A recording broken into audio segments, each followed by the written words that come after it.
You're gonna be getting an inside look into a session I had with one of my athletes where I'm helping break down some of the positions he's been struggling with.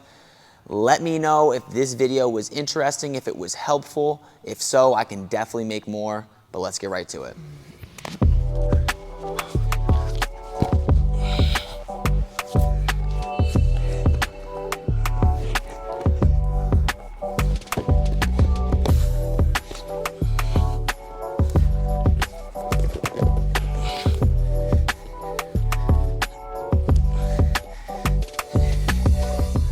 So that's where I jump the feet in and come straight up and then boom, yeah. You're not Russian tying. Oh, yeah, I gotta hit the grip of, you gotta do that hairline. Fireman, just.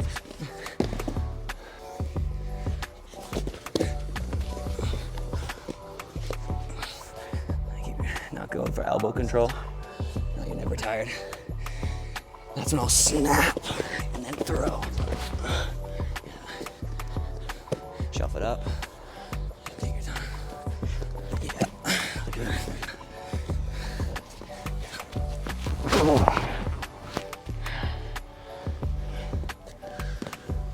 You're not tired, dude. That's crazy. You're good, yeah. Come on. Find a way.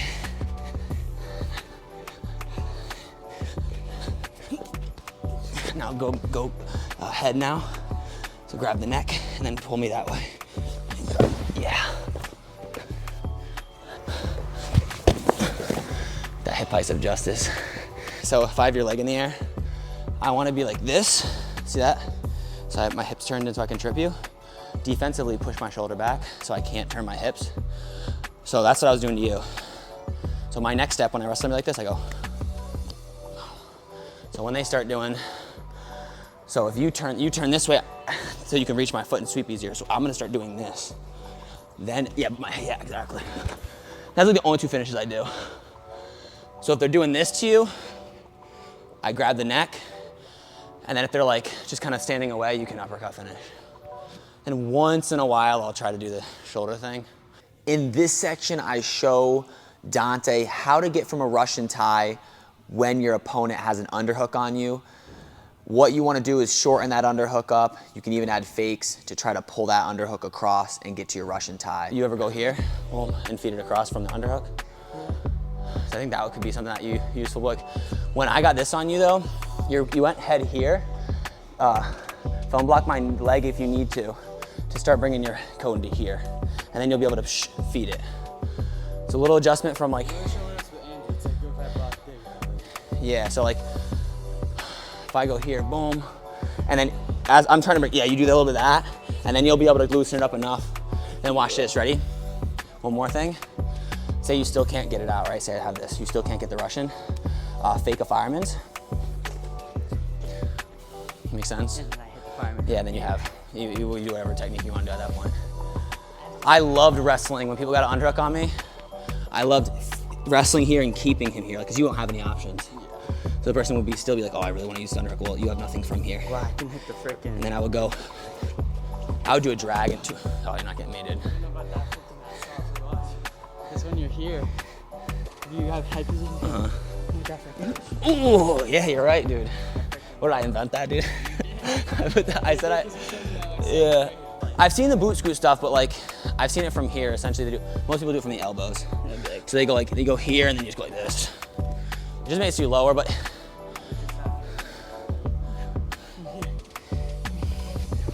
Yeah, you would smoke some kid over that. That's killer.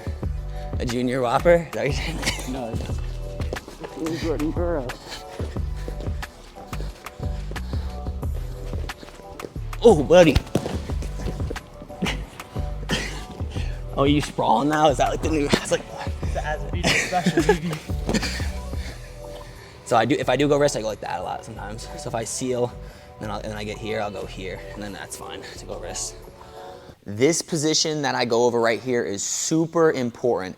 How to finish in an out the back door single leg position. And the main thing is putting your opponent in danger, which you're gonna see right now. Come all the way back up into me, so come up like this. You wanna wrestle here, okay? So You don't want to wrestle here trying to scoop. You want to start sitting up and wrestling here. Yeah, and then dealing with that. So you never want to be like in that position trying to like, you want to try to find a way to come back up. And then step there. Now Dante is struggling with leg reversal, so I talked to him about how to seal off, not allow your partner to get under the armpits, and how to get these reversals against top level leg riders. You go to your hip, and it's all about sealing off this space here. If I get here, I win, okay? The only other option I have is to grab my own foot from this position, and then I'll just start scooching and waiting. But if I do grab my own foot, if you can stomp on my fingers, yep, and then use your own foot, yeah, then just kind of like do this type of stuff. Then you have two options. You either go back to your base. When you go back to your base, you don't go back to both knees. So stay on this forearm and just step that leg up. And then you keep, like, as I keep trying to come here, you just keep, and you'll keep pivoting if need be. So like, you'll keep stepping and facing, yeah.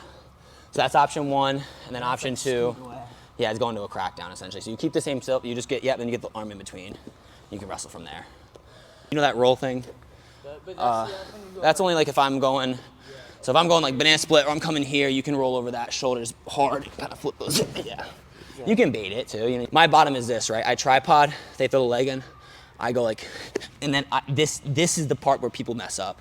They do this, but they keep this hand here, and then the second boot comes in or the power half comes in.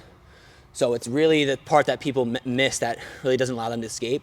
So they tripod up, okay, their leg right and throw a leg in, is bringing the elbow to the side. And I normally stay here and I like to wrestle, but if I have to, I'll be here. And then one other thing I'll do, so go down real quick. So if I come here and you sit here, if I come back up, I'll like push on this knee as yep, so that I can't climb back on. Yep, and then right when I know I can face, I'll face. So I'll keep that kind of there. It takes a lot of pivot. Yeah, so go throw a leg in on me. So I'm doing this, I mean, like, I gotta get that. I don't care, like, that's easy for me to get off. The hard stuff for me to get off, banana split's very hard to deal with. Yeah, because like once I'm here, all right, here's my defense from here though. I go here, and then I block and come to the head. So if they do get a banana split, that foot stuff is nice. If I do lock and you start wrestling here, you use your foot and then block and just keep coming towards the head. I don't really have like, yeah, it usually crush on me. And the last thing I'm gonna go into detail right now with Dante about is how to deal with somebody who's sealing off on you. He loves arm chops, so we've got to figure out a way, if somebody seals off, how to get inside the armpits and control that one-on-one position. Go ahead and chop. So I seal, right? See this? Okay, do you know how to deal with this? I think I've told you before. It was like the forearm. That's when it's like this.